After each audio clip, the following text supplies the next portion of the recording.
Coloque de pé. Recebeu o pastor Lucas nessa noite. Paz do Senhor, amém? A paz do Senhor, amém? Abra sua Bíblia comigo.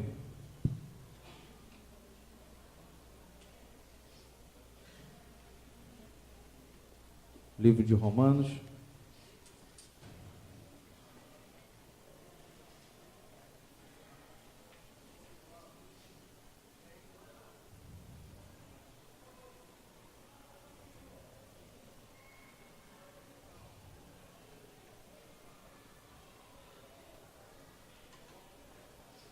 Romanos capítulo 8.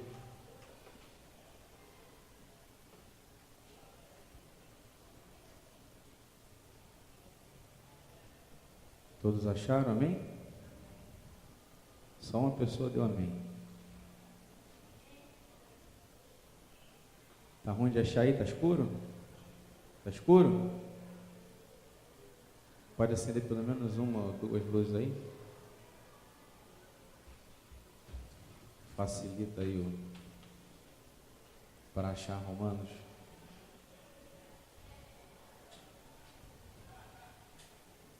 Melhorou?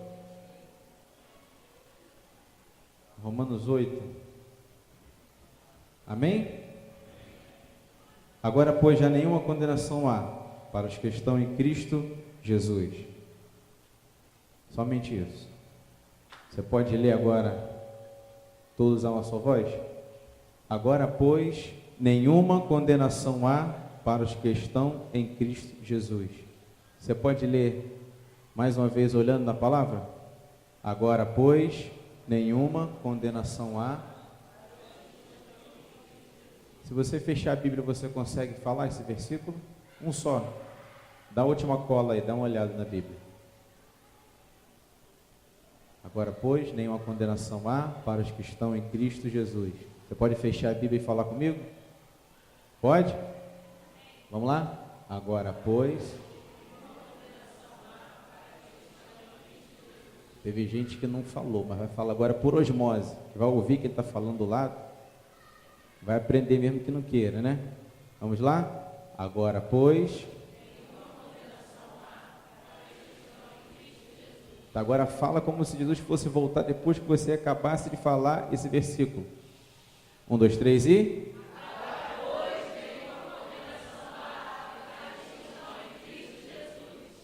Amém. Pode sentar, querido.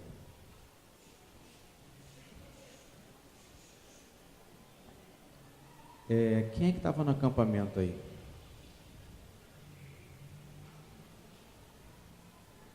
Daqui ninguém estava no acampamento? Não acredito nisso. Que a gente voltou ontem. Senão o Pitu quer levantar todas as mãos, que ele já foi em 400 acampamentos até hoje. O que vocês acharam da parte espiritual do acampamento? Foi boa? O que vocês acharam?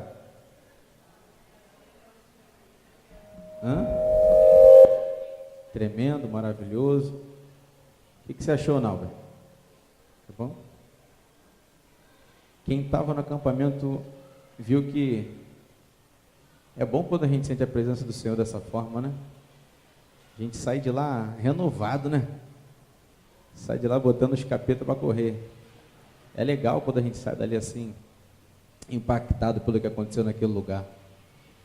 Por isso que eu falo que quando tem acampamento, quando tem algumas atividades na igreja que elas são atividades que a gente fica ali o tempo todo se dedicando para aquilo, eu falo que vale a pena a gente se esforçar um pouquinho para ir.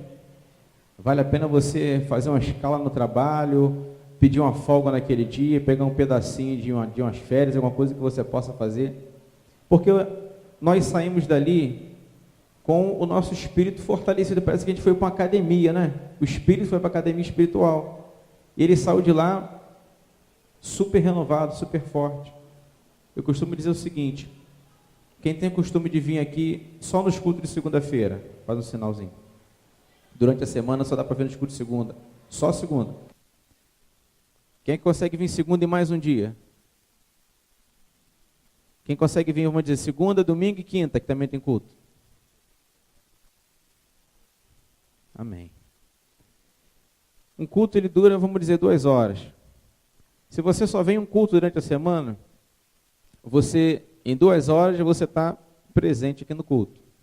Mas não quer dizer que das 2 horas de culto, você absorva tudo o que é ministrado para a sua vida em 2 horas de culto. Primeiro motivo, às vezes por quem está do nosso lado, que não deixa a gente prestar atenção naquilo que está sendo pregado, naquilo que está sendo ministrado. Segundo motivo, por causa do selo, viu como é que vocês sabem? Qualquer hora, né, dá um barulhinho, você já, não, vou botar para vibrar, aí você dá uma olhadinha. Então, de 2 horas de culto, você às vezes consegue absorver 1 hora, acho que é até muito. Momento de ofertório, então, você não está nem prestando atenção que você está prestando também um louvor ao teu Deus. Você está ali só, vamos botar uma moeda na sacolinha. Então, num culto, você tem pouquíssimos momentos ali, onde você às vezes consegue se concentrar e extrair tudo aquilo que está sendo ministrado para a sua vida. Só que um dia tem 24 horas. 24 vezes 7 dá quanto? Isso, muito bem. Um de cada vez. Quanto é que dá? 168. Alguém vai fazer a conferência para ver se é isso mesmo? Em 170 horas durante a semana, você às vezes vem 2 horas para um culto. Se você não tem costume de ler a palavra do Senhor em casa, para você se fortalecer, é a forma de diálogo com Deus, né? Lê aquilo que Ele está te falando. E ora, você responde a Ele o que você sente, o que está se passando com você.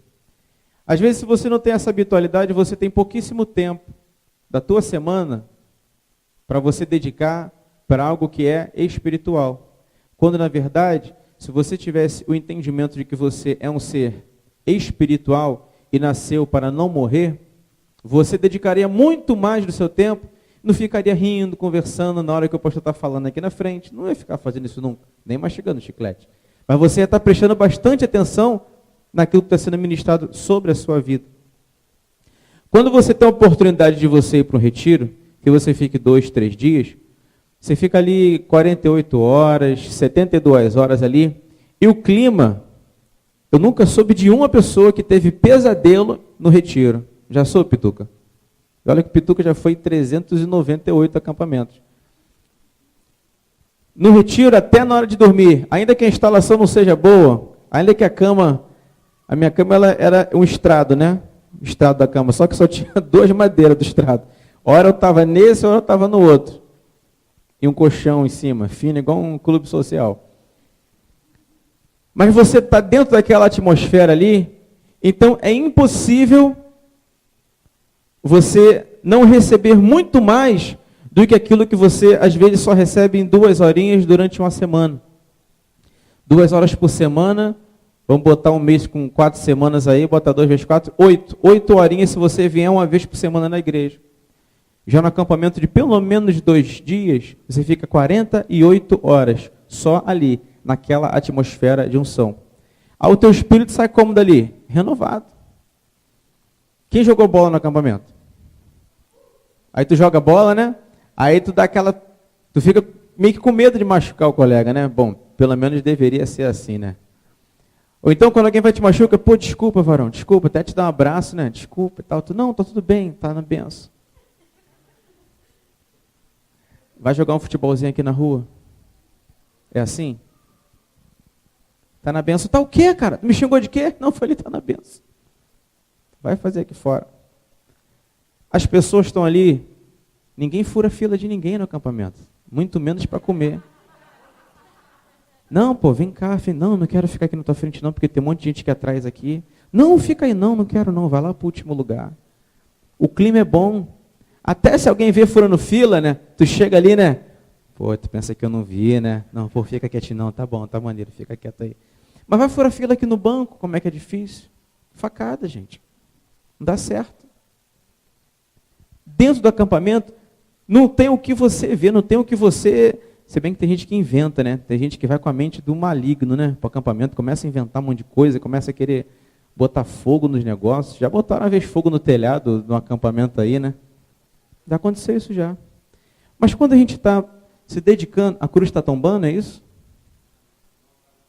Se ela tombar, ninguém pode rir, tá, gente? Pode ser que ela escorregue ali. Mas quando a gente está dentro de um acampamento desse, a gente sai dali renovado. A gente sai dali totalmente cheio da presença de Deus. Quem estava ali naquele lugar percebeu isso. Como é que era bom a gente estar ali, todo mundo adorando, ninguém tem vergonha de nada. Às vezes é culto jovem, como é segunda-feira, mas às vezes a gente fica mais inibido também, né, do que no acampamento. A terceira é a suspensão, hein? Do que no acampamento. No acampamento fica todo mundo à vontade. Não tem pai, não tem mãe, não tem ninguém para ficar te reparando. Você pode adorar, você pode pular, você pode dançar, você pode ficar sentado, você pode ficar em pé, você pode fazer o que você quiser, mas é importante que você esteja ali amando a Deus acima de todas as coisas. O importante é você estar ali buscando, adorando. Parece que ali a gente fica sem vergonha de glorificar, de buscar, de falar coisas que nos edificam. Todos os louvores lá fluem, é impressionante. No acampamento, pode ser 1000 graus, 900 graus, 800 graus, tudo flui no acampamento. Parece que na igreja, às vezes, a gente fica meio travado. Então, a importância e necessidade de pelo menos 1 ou 2 vezes por ano o teu espírito passar por um processo desse, isso marca a tua vida, gente. Eu tenho certeza que pessoas que foram aqui vão levar experiências que tiveram nesse acampamento para o resto da vida. Foi marcante, mas foi mesmo. Poucos acampamentos eu vi como esse, que foi aquele momento em que a parte espiritual ela estava, sabe, acima de tudo. Só que, mesmo assim, tinham pessoas dentro daquele sítio que, infelizmente, entraram e saíram da mesma forma. Você via a gente glorificando lá, pulando, chorando? Tinha um monte, né? Mas tu via a gente assim, parado com uma pedra de gelo assim, ó? Você via? Tinha pouca gente, mas tinha. Aí eu fico tentando imaginar, se a gente pede por um avivamento, se a gente quer ter a nossa vida renovada, transformada, se nós buscamos isso da parte do Senhor, por que no lugar onde estava ali, sabe, aquele derramado do Espírito Santo, ainda tinha pessoas que parece que não estavam ali? Tipo, estavam olhando aquilo ali e estavam dizendo assim, pô, o que será que está acontecendo? Parece que não estavam entendendo. Parece que é igual criança, né, que está ali, mas a mente está lá fora, ela fica só olhando assim, sem compreender o que está acontecendo. Aí eu fiquei meditando no seguinte, eu posso buscar, ela pode buscar, todo mundo aqui pode buscar. Mas cada um tem que se preocupar com o seu próprio espírito. Eu não posso ficar buscando por ela, se ela não quiser. A palavra do Senhor diz, eis que eu estou à porta e bato. Se você abrir a porta do teu coração, ele entra e tem poder de transformar a vida do homem. Não há um homem que se apresente diante do Senhor, que queira ser transformado e que ele não transforme. Ah, mas eu não consigo. Você tem que querer a transformação, buscar essa transformação. E o principal, acreditar. Acreditar tendo fé. Que aquilo que você está pedindo ao Senhor, Ele tem poder de realizar na sua vida. Aí eu fiquei pensando, poxa, tudo bem, tem pessoas que estão ali, que ficam apáticas, ficam ali sem vontade nenhuma. Mas por quê? Por causa de algo que entrou no mundo, por causa de um homem. O que foi isso? Fala. O pecado. Quando você está buscando ao Senhor, quando você está ali vivendo a vida de santidade, você fica ali vigiando 24 horas. Você vai na condução, você fica ligado. Você está no teu trabalho, você está trabalhando, mas quando acontece uma coisa ali que você sabe que vai desagradar o Senhor, um tipo de comentário, uma conversinha, você sai de perto. Quando você está com alguns colegas no teu estudo, na tua escola, que não estão te edificando em nada, você começa a mostrar para eles que você é diferente, porque você está ali, ó, cheio do poder de Deus. Tu está com o teu espírito ali, ó, renovado, vivificado, avivado. O que Satanás nunca vai querer que você seja é um adorador. Ele nunca vai querer que você se derrame realmente aos pés do Senhor, como se fosse o último dia da tua vida.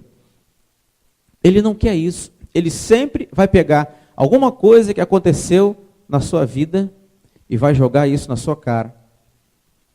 Como foi falado na peça, quando o rei Davi ele adulterou, depois que ele está passando por um processo de arrependimento, ele vai e escreve o Salmo 51, onde ele diz, cria em mim, ó Deus, um coração puro. E mais à frente, ele vem dizendo assim, ó, o meu pecado está sempre diante de mim.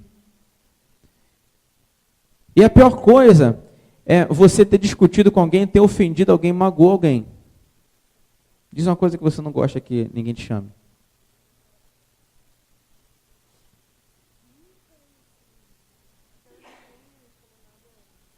Tá, então deixa eu inventar aqui. Deixa eu ver sua característica, estou brincando, não vou fazer isso não.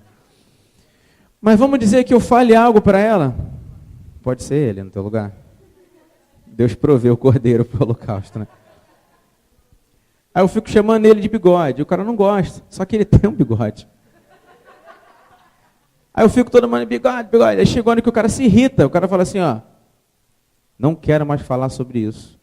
Não quero que ninguém mais me chame de bigode. Aí no meio aqui do louvor, alguém joga na projeção ali um bigode grandão. Para zoar o cara. Aí ele fica chateado. Vai embora, sai da igreja. Aí depois você vai lá, pô, desculpa, cara, que isso, tal. Não te perdoo, não, desculpa e tal. Você implora, aí o cara, pô, tudo bem, tá perdoado. Aí você fica tudo bem, aí daqui a pouco passa um tempinho, aí tu começa a brincar com ele assim, ele também brincando, daqui a pouco ele vai te dar um fora, você, pô, o que aconteceu? Não, porque ainda não esqueci daquele bigode lá atrás. Imagina ele ficar sempre ali, ó, sem perdoar aquela pessoa por causa de algo que aconteceu no passado. O que Satanás faz com a vida do homem é exatamente isso. Ele pega algo que aconteceu na sua vida e os principais pecados, às vezes não são aqueles que você cometeu uma vez no passado e nunca mais você cometeu. Porque o pecado, ele tem um gosto, ele tem um sabor, né? O pecado, quando você comete ele uma vez, dificilmente você consegue ficar sem cometer aquele pecado de novo. Dificilmente você consegue ficar sem pecar novamente, sem errar naquele mesmo erro. É difícil. Por isso que a gente fala para casalzinho de namorado. Está namorando, começou a esquentar, começou a exceder, se afasta, tchau, vou para minha casa, tchau, eu também. Porque acabou, esfriou. Mas se você for ficando dando brecha, é a mão, daqui a pouco é aquilo, daqui a pouco é aquilo, naquilo, e daqui a pouco você não sabe mais o que está acontecendo, você começa a perder a sensibilidade do que é certo e do que é errado. Ah, mas tem uma onda agora, pastor Edilson, de que a Bíblia não diz que fazer sexo antes do casamento é pecado. A Bíblia não diz isso. A Bíblia diz que é pecado fazer sexo antes do casamento? A Bíblia não diz isso. Opa, então, essa igreja aqui é a melhor de todas? É isso que a gente prega aqui, é isso que a gente ensina? Lógico que não. Porque quando você se preserva, e você se guarda para uma pessoa que vai ser a tua esposa ou o teu esposo, você evita que você fique passando na mão de um monte de menino, na mão de um monte de meninas. Isso faz com que você não fique com aquele trauma psicológico, aquela coisa de ter perdido a tua virgindade com uma pessoa que amanhã depois está virando o rosto para você, está te tratando igual qualquer coisa. Sabe por quê? Porque tempo de namorar é tempo de você escolher quem é a pessoa certa. Para isso que existe o namoro. Tem gente que no namoro só quer ficar só de beijinho e abraço. Acaba fazendo o que não deve. Mas quando você namora para conhecer a pessoa, um beijo e um abraço faz parte do relacionamento. Mas você começa a saber quem é. Será que é um bom filho? Porque se for mau filho, vai ser mau esposo. Será que ela é boa filha? Porque se for má filha, vai ser uma má esposa. Ela trata bem a mãe dela? Não trata. Então como é que tu acha que ela vai tratar você bem? Ele trata bem a mãe ou o pai dele? Ele não quer nem saber. É cheio de trauma, cheio de problemas, cheio de neurose. Ele vai ser assim depois de casar. Então o namoro é justamente para isso, para a gente se conhecer, para a gente saber quem é quem. Para a gente saber se vale a pena investir naquela pessoa. Aí depois que passa um tempo, aí você entende que o casamento, ele é um ato que você faz. Você, a pessoa que casa com você e Deus. É entre os três. E você, para o casamento, você empenha a tua honra. E fala assim, Senhor, eu vou ficar com ela. Tem misericórdia, mas até que a morte os separe. Ou você olha para ele e fala assim, Senhor, eu vou ficar com ele, até que a morte me separe dele. Mas depois que casar e se arrepender, não é para você matar outra pessoa.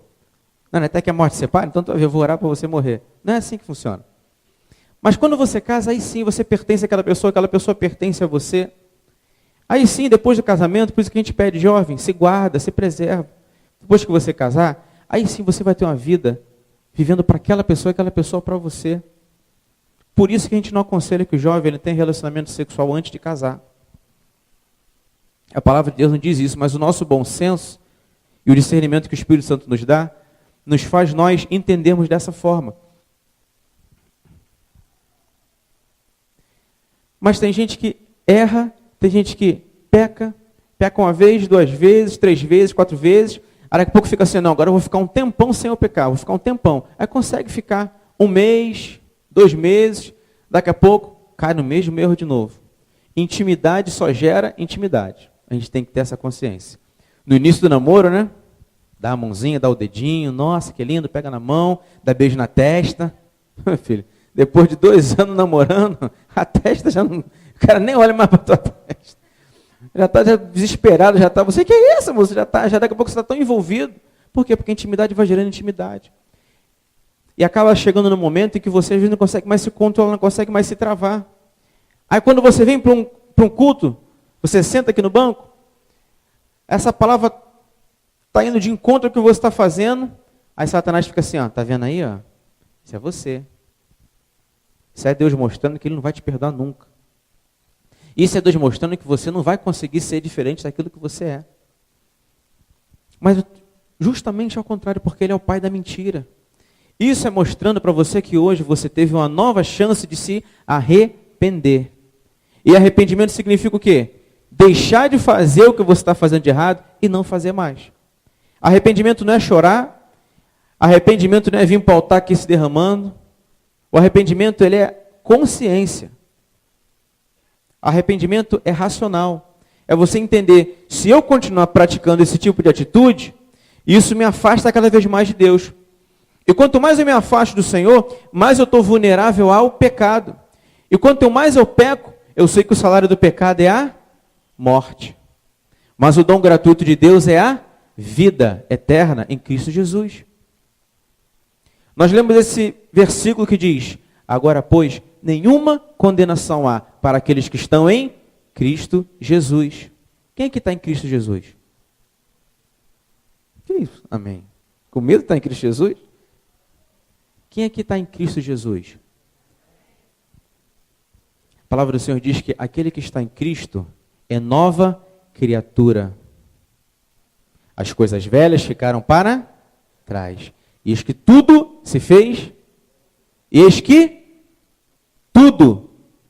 Não é uma coisa ou outra na sua vida, não.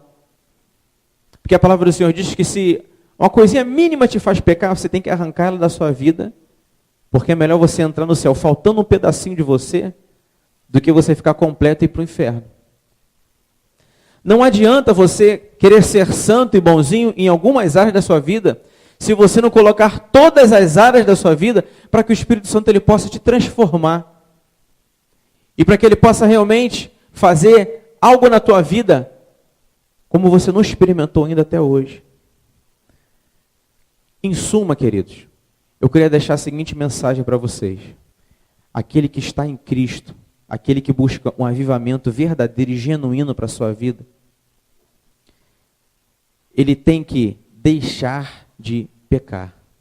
Ah, mas isso é impossível no mundo que a gente vive hoje. Quem acha que é impossível ficar aqui sem pecar? Quem acha? Quem acha que é possível uma vida sem pecado? Qual é a doutrina da Igreja de Nazareno? Santidade ao Senhor. A santidade é você alcançar um estágio onde você pode até errar, você pode até cometer um pequeno erro, você pode até cometer alguns pecados na sua vida, porque Deus ele sabe que você é humano, que você está sujeito a erros. Mas nós cremos no seguinte: quanto mais você buscar o Senhor, quanto mais você se envolver nas coisas de Deus, querido, menos chance você tem de pecar. E se você pecar, assim como o João falou, filhinhos, eu escrevo isso para que vocês não pequem. Mas se vocês pecarem, vocês têm um advogado junto ao Pai, Jesus Cristo, o justo. Jovem, aproveita que Jesus Cristo hoje ele é o teu advogado. Aproveita porque do teu lado, para te defender, existe o melhor de todos os advogados aqui desse mundo, Jesus Cristo, o justo. Porque vai chegar um dia onde esse próprio Jesus Cristo, ele vai deixar de ser advogado. E ele não vai mais poder te defender dos seus erros e pecados. Pregação que a gente fala sobre avivamento genuíno, avivamento verdadeiro na vida do jovem, não tem como a gente deixar de falar sobre pecado. A palavra do Senhor diz no livro de Isaías que certamente ele tomou sobre si a nossa culpa, os nossos pecados. Por causa das pisaduras dele, nós fomos sarados. O castigo que hoje nos dá a paz estava sobre o nosso Deus. E por causa das chagas dele, dos ferimentos dele, hoje nós fomos sarados. Hoje nós temos vida. Satanás nunca vai querer que você entenda que ele vai estar sempre do teu lado para prover para você o arrependimento genuíno e arrancar de você o teu pecado, porque todo o teu pecado ele já carregou sobre ele quando ele morreu na cruz do Calvário. Esse sacrifício é para que você entenda que tudo o que aconteceu com ele é suficiente. Você não precisa carregar sobre você peso. Você não precisa carregar sobre você nenhuma culpa. Você não precisa carregar sobre a sua vida os erros. Mas é necessário também que você entenda que os pecados que você comete, eles precisam acabar. É necessário que algumas atitudes que têm nos afastado do nosso Deus, em algum momento das nossas vidas, elas tenham fim. Para que você realmente possa ser inteiramente santificado. Para que você seja um jovem totalmente avivado. Pô, pastor, mas é difícil pra caramba.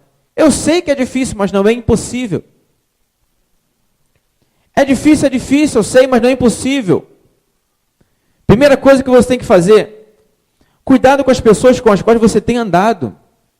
Porque é inevitável você andar com a pessoa e o teu jeito de vestir é igual daquela pessoa. Já reparou que na igreja tem vários tribos? Tribinho aqui, tribinho ali, um tribinho ali. As menininhas daqui, se você olhar, elas vão se vestir quase que igual.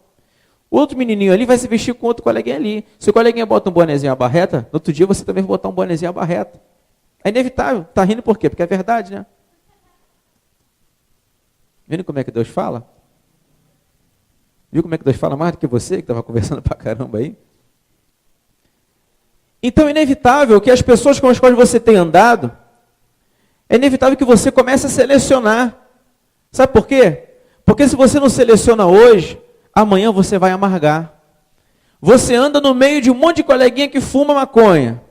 Não, mas eu não fumo, eu sou crente. Pô, o que está fazendo? Estou no meio de coleguinha que estão fumando maconha. Até para a polícia é difícil de você explicar, se ela pegar os teus coleguinhas e pegar você junto. Ela vai dizer que você estava no meio também. Existe um ditado que diz que dize-me com quem andas, de tirei quem és. Salmos 7? Não sabe de nada. Não é salmo não, gente, é dito popular mesmo. Primeira coisa que você tem que fazer é avaliar com quem você está andando. Porque se você começa a andar com pessoas que estão buscando a Deus, tu vai olhar para você e falar assim, caraca, mano, não sou nada, não estou buscando nada. Estou vindo aqui para a igreja aqui, estou perdendo meu tempo. Mas quando você começa a andar com gente que está buscando, ao invés de coleguinha chegar na tua casa, e aí, vamos sair hoje, bota aquela sainha. Tua colega chega assim, aí, vai ter um estudo bíblico lá na igreja hoje. Vamos comigo para a gente aprender um pouquinho mais sobre o livro de Coríntios? Sabe para quê? Para fortalecer o espírito. Para o teu espírito ficar resistente. Para quando vier esse lado de Satanás, você conseguir resistir. Quanto mais você chega a Deus, Ele também se achega até você. Para justamente impedir que você peque, para justamente impedir que você caia. Agora, um espírito fraco, qualquer situação faz você cair, faz você pecar. E a palavra do Senhor diz que o abismo vai chamando outro abismo. Então você hoje começa com cigarrinho de maconha, para você chegar no crack é questão de tempo. Porque o abismo chama abismo. Hoje, se você é acostumado a trair a sua namorada com outra menina, Se você continuar nessa, você vai virar um homem, um pai de família, um chefe de família, que vai ter vários relacionamentos e amantes na rua. Você vai se acostumar a você prostituir o teu corpo. Por quê? Porque você deu uma brechinha pequenininha. E Satanás, ele trabalha assim, em brechinha, em momentozinho, que faz você cair assim, que faz você escorregar. E você nem percebe. Jesus Cristo não. Ele quer a porta aberta. Satanás, ele entra pela janela. Ele quer uma brechinha. Jesus Cristo, ele quer a porta aberta. A porta toda aberta significa o quê? O coração todo. Significa nova vida em Cristo Jesus. Aqui nessa igreja nós pregamos o arrependimento para a salvação da vida do homem. Se você continua com mais companhias, se você continua fazendo coisas que têm desagradado ao Senhor, e você continuar nesse tipo de vida, meu amigo, vai ficar difícil de você fortalecer teu espírito. E se você não se fortalece espiritualmente, é inevitável que você caia. Eu prego hoje aqui, para que você entenda de uma vez por todas, que você precisa se aproximar cada vez mais e mais do Senhor. Você precisa se inteirar das coisas de Deus, para que você possa experimentar uma novidade de vida, para que você possa entender que quando você está aqui dentro de um tempo como esse, você começa a aproveitar esse momento para você realmente se derramar na presença do Senhor, para que você consiga ser uma nova criatura, para que você não continue cometendo os mesmos erros. O fato de você entrar aqui no culto de segunda-feira e no domingo ontem você estava na balada fazendo tudo aquilo que o diabo quer, não faz de você um cristão. Desculpa a minha franqueza de falar assim com você, mas você estando aqui hoje, com a cabeça no mundo e sabendo que isso aqui não vai adiantar de nada para você, que você fique na rua, que você cometa as mesmas coisas que você tem cometido, porque não vai adiantar você entrar aqui só com o teu corpo, se tua mente ainda está lá fora, se a tua mente ainda está no pecado. Não adianta você estar aqui dentro da casa do Senhor, sentado com carinha de crente, se o teu coração e o teu pensamento estão lá fora. Ou se você vier aqui porque você está obrigado, porque o teu pai também mandou você vir para a igreja, porque hoje é culto dos jovens. Isso tem que partir do ser humano, a busca tem que ser constante e ela tem que ser voluntária. Quando você escolhe pecar, ninguém te obriga, mas você voluntariamente escolhe e diz, eu vou pecar. E você vai lá e peca. Ah, mas a carne é fraca. E pecado é o quê? É fortificante? Para a tua carne ficar forte? É necessário, jovem, que você entenda que uma vida próxima das coisas do Senhor faz com que você peque menos. Quanto mais você buscar o Senhor, mais o teu espírito se fortalece. Mais você fica firme na presença do Senhor. Menos possibilidade você tem de errar. Menos possibilidade você tem de pecar. E você começa a experimentar uma vida de santidade. A última coisa é o seguinte. Quando a gente peca, Satanás sempre fica esfregando na nossa cara o nosso pecado. Mas eu queria profetizar algo para a tua vida hoje, querido. Queria dizer que tudo aquilo que você tem cometido até hoje vai ficar no esquecimento hoje, nessa noite. Porque eu oro para que o Senhor ele faça uma transformação genuína na tua mente e no teu coração. Chega de cometer os mesmos pecados sempre. Chega de cometer os mesmos erros sempre. Ainda que passe uma semana ou um mês, você volta a cometer o mesmo erro. Você parece que não consegue ficar firme, não consegue ficar forte.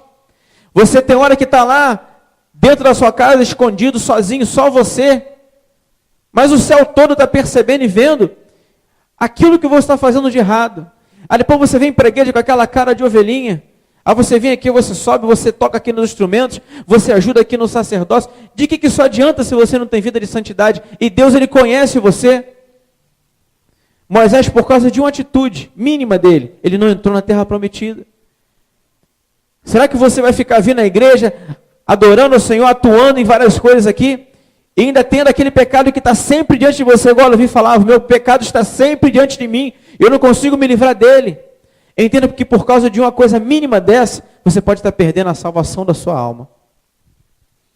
Não adianta você vir aqui, não adianta você pregar, não adianta você vir aqui fazer várias coisas, ministrar louvor, se a palavra de Deus diz o seguinte, de que adianta um homem ele ganhar o mundo todo e ele perder a própria alma dele?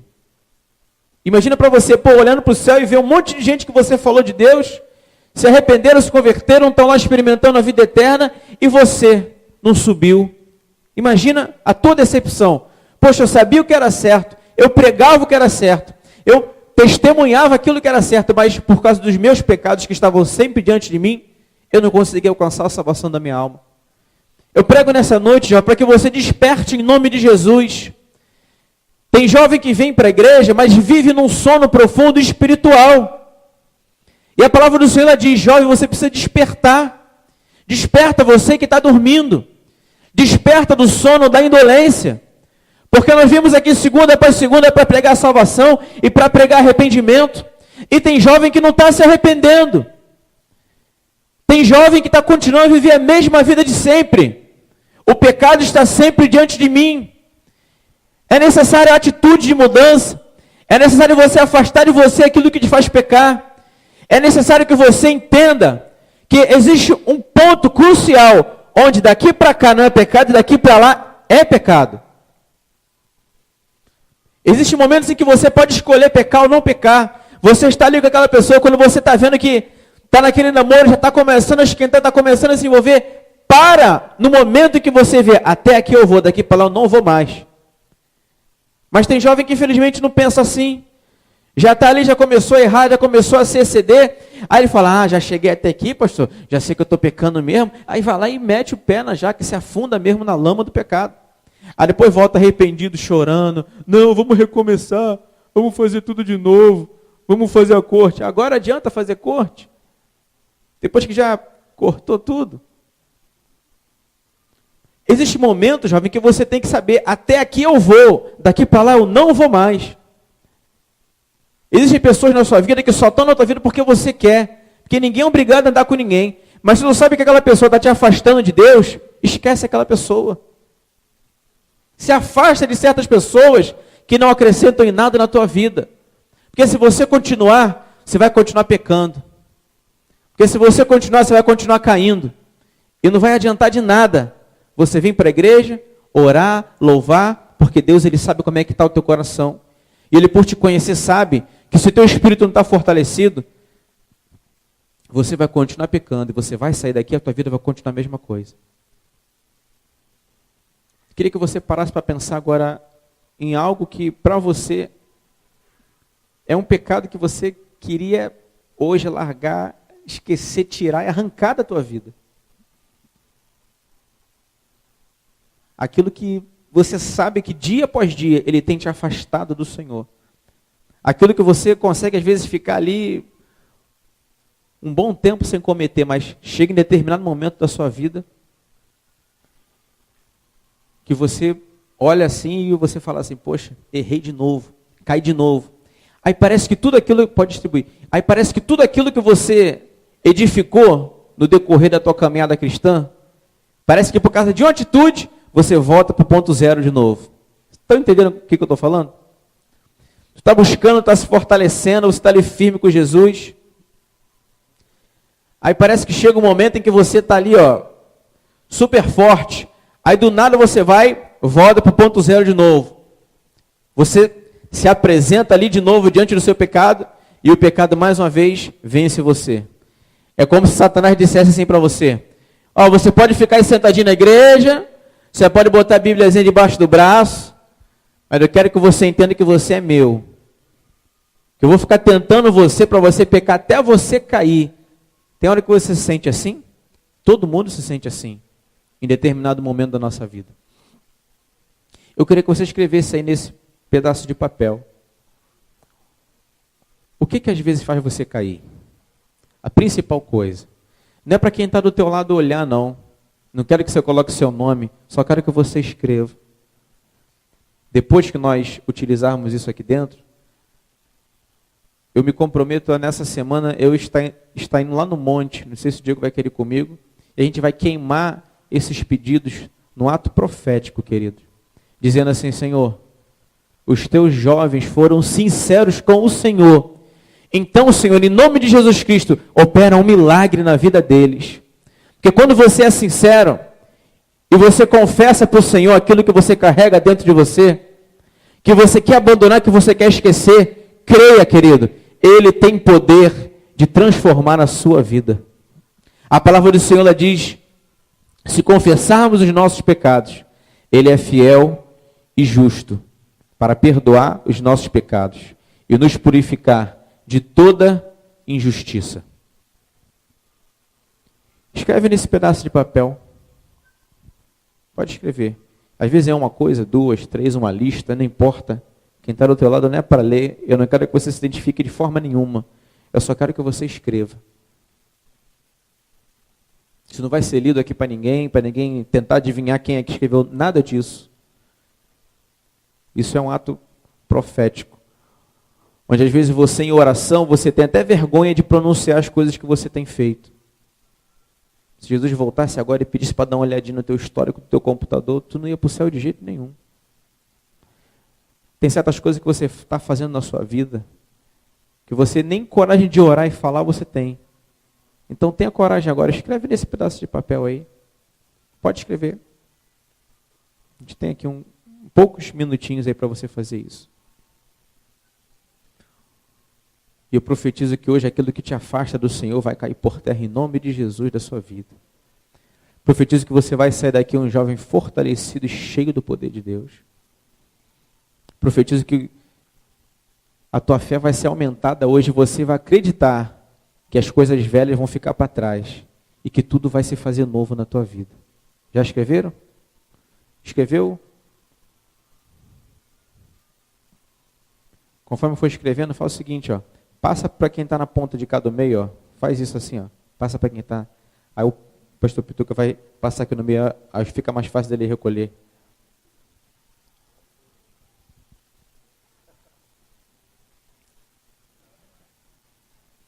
Fica ligado, querido. Quem já usou a caneta, passa para outra pessoa, passa para frente, passa para o lado, passa para trás.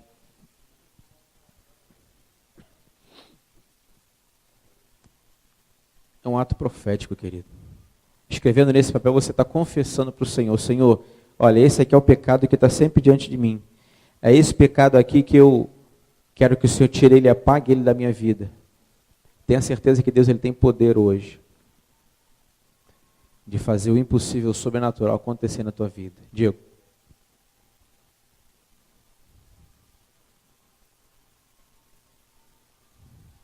Vai passando para quem está aqui na ponta, ó.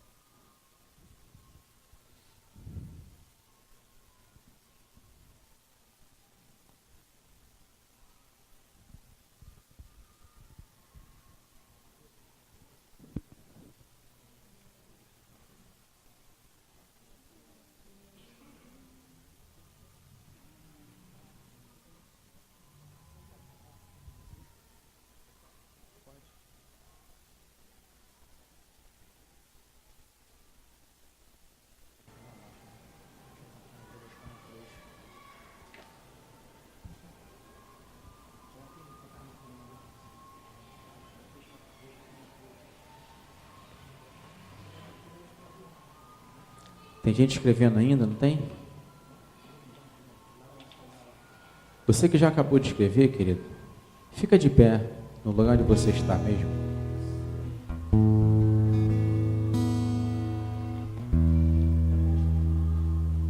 Aleluia.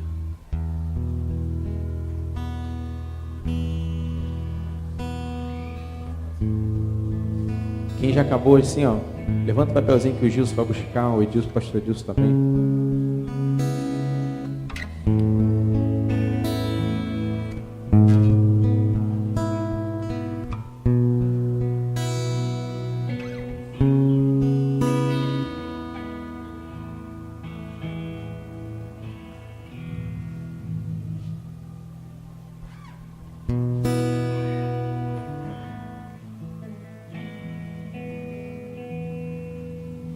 Aleluia.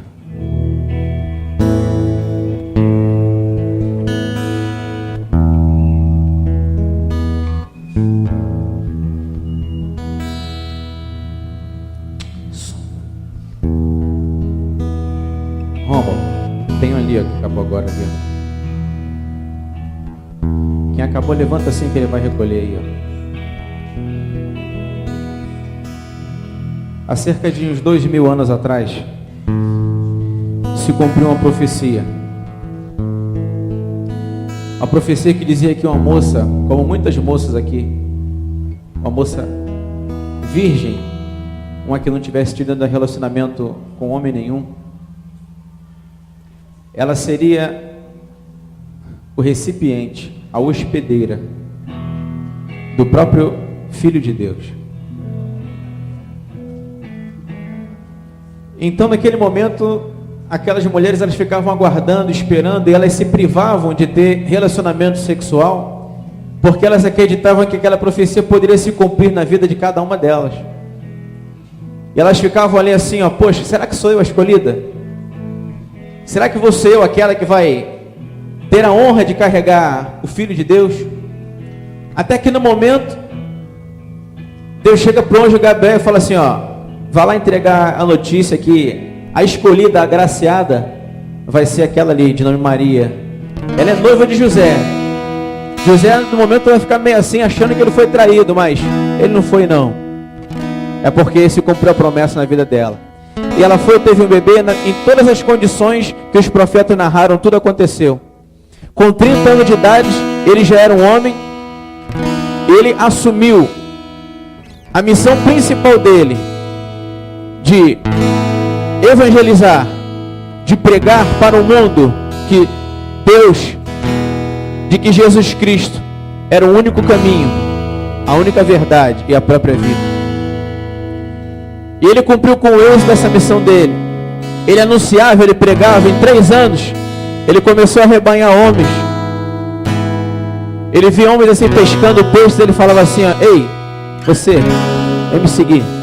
Você vai deixar de pescar peixe para você começar a pescar homens de verdade. E ele começava a arrebanhar. 1, 2, 3, meia dúzia, 10, 12.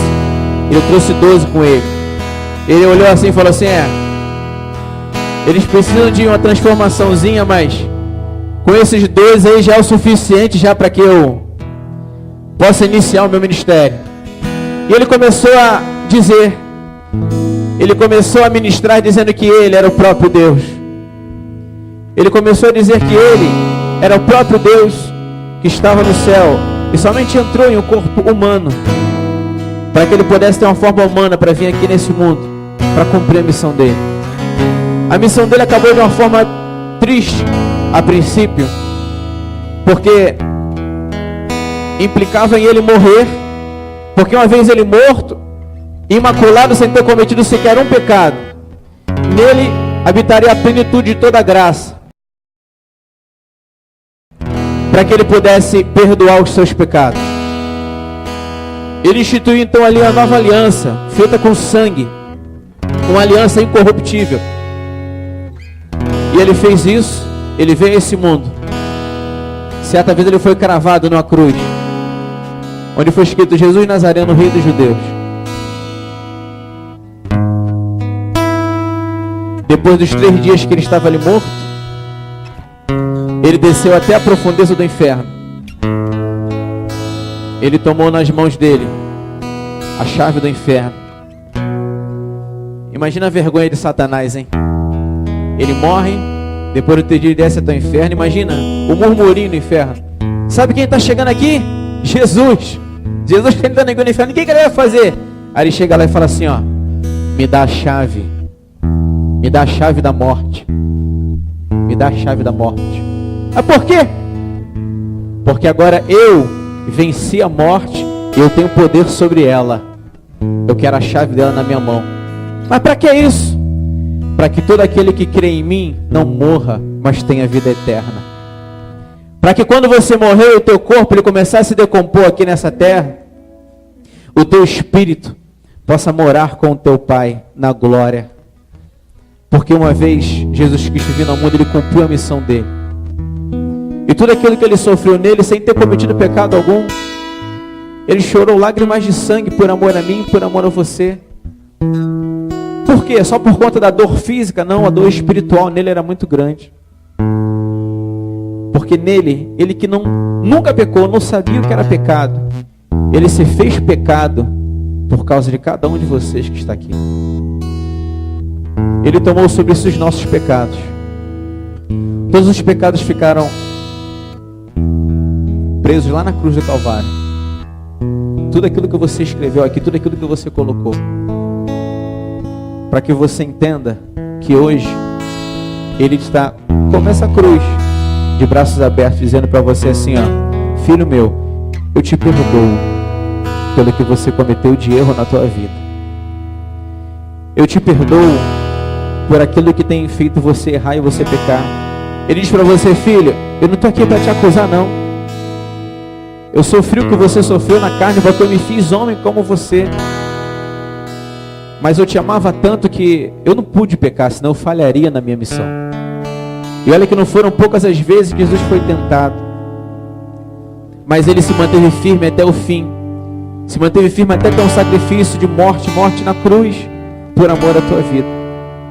Para que hoje simplesmente você dissesse para Ele: Senhor, se o Senhor tem poder de perdoar os meus pecados e fazer com que eu seja um jovem verdadeiramente avivado e afastado do pecado, eu deposito na tua cruz todo o mal que estava sobre a minha vida. Eu tenho fé que de hoje em diante eu posso ser mais santo. De hoje em diante eu posso te buscar mais. De hoje em diante eu posso ter mais compromisso contigo.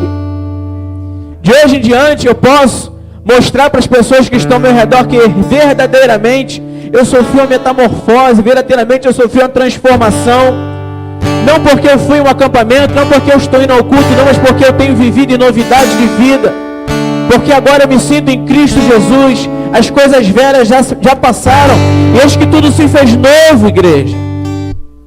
O Senhor está hoje aqui diante de nós, dizendo para você o seguinte, ó: deixa na cruz tudo o que passou.